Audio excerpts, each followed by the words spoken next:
نظربی نظربی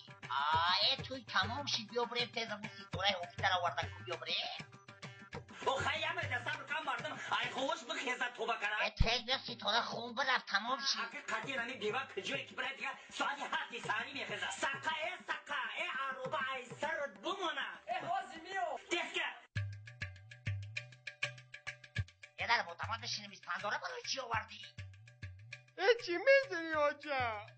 من با امیدی آوردم که منم هم خیلی زمان بگیرم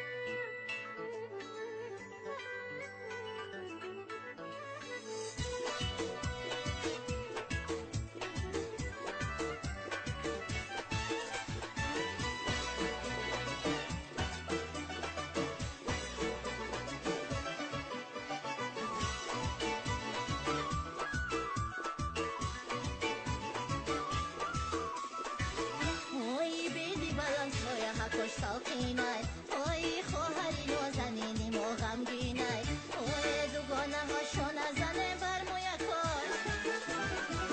اوی دوگانه هاشو نزنه بر موی کاش انا یک جای بگن شویک سر شویکاش انا یک جای بگن شویک سر شویکاش سر شویکاش سر شویکاش